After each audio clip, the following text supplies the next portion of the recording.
इसमें उर्दू के कुछ ऐसे अल्फाज आएंगे जिनका मतलब शायद आपको समझ ना आए, लेकिन आप बिल्कुल फिक्र ना करें, हर मुश्किल उर्दू वर्ड का मतलब सामने होगा। गज़ल कुछ इस तरह है, हर तरह के जज्बात का ऐलान है आंखें, शबनम कभी शोला कभी तूफान है आंखें। ये साल था 1999 और इस साल में एक मूवी आई थी सरफरोश।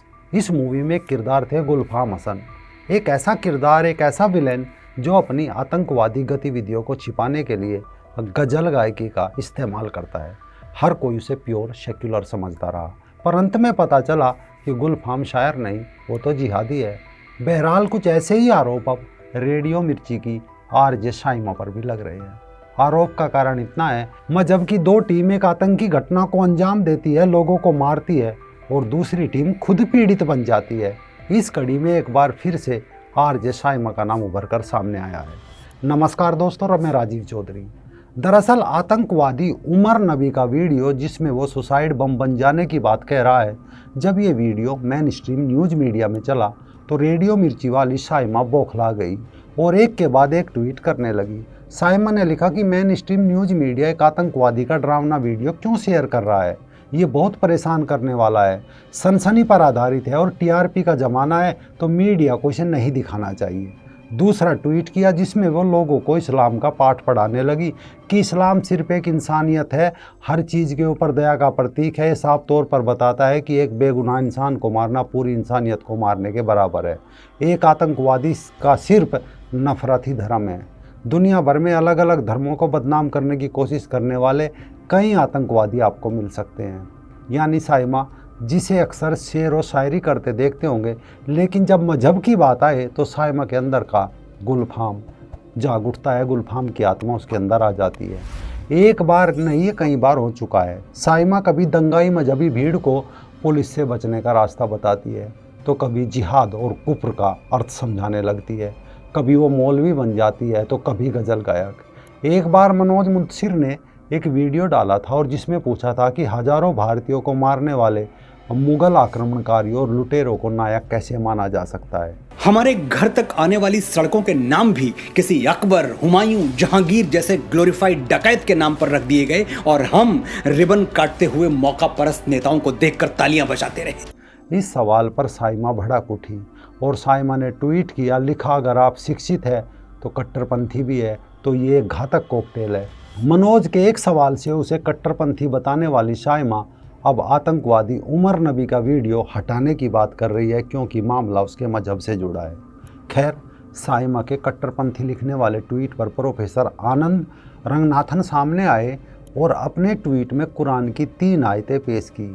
सूरा 4 अन-निसा आयत 56 लिखा था कि जिन लोगों ने हमारी आयतों का इनकार किया उन्हें हम आग में झोंक देंगे, जब उनकी खाल पूरी तरह भुन जाएगी हम उनकी जगह दूसरी खाल डाल देंगे ताकि वे यातना का मजा चख सके। दूसरे ट्वीट में था आयत सूरा 98 अल-बिन्हा आयत 6, निसंदेह किताब वालों और मुशरिकों में से जो लोग इनकार करने वाले हैं वो जहन्नम की आग में पड़ेंगे, उसमें सदैव रहेंगे, वे लोग सबसे बुरे प्राणी हैं। तीसरा ट्वीट था सूरा 4 अन-निसा आयत 34, लिखा था पुरुष औरतों पर अल्लाह की दी हुई चीज़ों और अपने माल से खर्च करने के अधिकार के आधार पर जिम्मेदार है, इसीलिए नेक औरतें पूरी इबादत करती है और पति की गैर मौजूदगी में अल्लाह की मर्जी की हिफाजत करती है। लेकिन जिन औरतों से तुम्हें गुरेज है पहले उन्हें समझाओ, अगर वे जिद करें तो बिस्तर पर उन्हें छोड़ दो, आखिर में उन पर वार करो। आनंद रंगनाथन के ट्वीट के जवाब में शाइमा ने फिर ट्वीट किया और इस बार शाइमा ने आनंद रंगनाथन को भी पढ़ा लिखा कट्टरपंथी कह डाला। लेकिन प्रोफेसर आनंद रंगनाथन ने फिर से सवाल किया, ऐसा सवाल कि शाइमा को समझ नहीं आया कि अब वो क्या बोले। आनंद रंगनाथन ने पूछ लिया, क्या उनका मतलब ये है कि कुरान की आयतें पढ़ने से कट्टरता बढ़ती है? प्रोफेसर रंगनाथन ने शाइमा से पूछा, क्या आप अल्लाह के शब्दों की निंदा कर रही है? क्योंकि शाइमा ने उन्हें कुरान की आयतों का उल्लेख करने के लिए कट्टरपंथी कहा था। शाइमा प्रोफेसर आनंद रंगनाथन के सवाल में फंस चुकी थी, उसकी पोल खुल चुकी थी, समझ नहीं पा रही थी कि शर्मिंदगी से कैसे बचा जाए। इसीलिए बिल्कुल उदारवादी अंदाज में शाइमा ने जवाब दिया, प्रोफेसर आनंद रंगनाथन ने व्हाट्सएप यूनिवर्सिटी से कुरान का ज्ञान हासिल किया है। अब यहाँ से आगे प्रोफेसर रंगनाथन ने उनसे कहा कि आप जिस भी विश्वविद्यालय के स्रोतों से ये साबित करने में सहज हो कि आयतें गलत है, वहाँ से ये साबित करे। साइमा जो अभी तक मजहब इस्लाम का बचाव कर रही थी, अचानक ट्विटर से रफू चक्कर हो चली। जब मामला CANRC का आया, दिल्ली समेत देश के कई हिस्सों में हिंसा भड़की, तब फिर साइमा के अंदर का मजहब और गुलफाम जाग उठा। जब कश्मीर से धारा 370 हटी तो साइमा के अंदर का गुलफाम फिर जाग उठा। लिखा अब पूरा हिंदुस्तान कश्मीर जैसा बनता जा रहा है। यानी दिल्ली हिंसा के समय RJ साइमा द्वारा दिल्ली पुलिस मुख्यालय के सामने भीड़ को इकट्ठा करने के उकसाने के लिए एक उसने ट्वीट किया था। नतीजा, दिल्ली पुलिस को जामिया नगर में प्रदर्शनकारियों द्वारा की जा रही हिंसात्मक गतिविधियों पर विराम लेने के लिए सख्ती से कार्रवाई करनी पड़ी थी।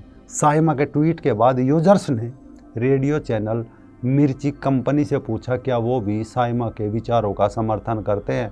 इसके बाद भाजपा दिल्ली के प्रवक्ता ने ट्वीट किया और उसने कहा कि हम ये सुनिश्चित करेंगे कि भाजपा आगामी दिल्ली चुनाव के दौरान रेडियो मिर्ची को कोई विज्ञापन नहीं देगी। इसके बाद साइमा ने भीड़ जुटाने वाले अपने इस ट्वीट को डिलीट कर दिया। केवल इतना भर नहीं, लॉकडाउन के बीच निजामुद्दीन मरकज में जमा हुए तबलीगी जमात के सदस्यों को जब जिम्मेदार ठहराया गया तो साइमा ने जमात के उपद्रवियों का समर्थन किया। फिर साइमा का एक वीडियो इंटरनेट पर वायरल हुआ जिसमें वो कट्टरपंथी इस्लामी शब्दों काफिर और जिहाद के प्रयोग को वैध ठहराते हुए हिंदू विरोधी कट्टरता को सामान्य बनाती नजर आई। द फर्स्ट वर्ड इज काफिर। काफिर का क्या मतलब होता है? काफिर जो लफ्ज है वो बना है एक दूसरे लफ्ज से, कुफ्र से। इस वीडियो में साइमा ने बताया कि गूगल पर काफिर और जिहाद का अर्थ गलत है, वो जो बता रही है वही अर्थ सही है। दिलचस्प बात यह है कि उसका भ्रामक वीडियो जाकिर नायक जैसे कट्टरपंथी इस्लामिक आतंकवादी समर्थकों के वीडियो प्रसारित करने वाले YouTube channel the Muslim guide ने अपने चैनल पर अपलोड किया।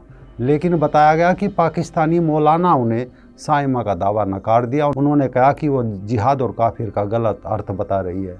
अब एक बार फिर से दिल्ली ब्लास्ट के बाद साइमा आतंकवादी और मजहब के बचाव में दिन रात करके एक लगी हुई है। मसलन मजहब की जो हमेशा से चल रही वही चली आ रही है कि बेटा तुम पहले हिंसा करो, हम फिर पीड़ित बन जाएंगे, ये कहते हुए कि इस्लाम ऐसी शिक्षा नहीं देता। लेकिन सवाल है, अगर इस्लाम ऐसी शिक्षा नहीं देता फिर आतंकवादियों को ये शिक्षा देता कौन है, जबकि वो दावा करते हैं कि वे कुरान के बताए रास्ते पर ही आगे बढ़ रहे हैं।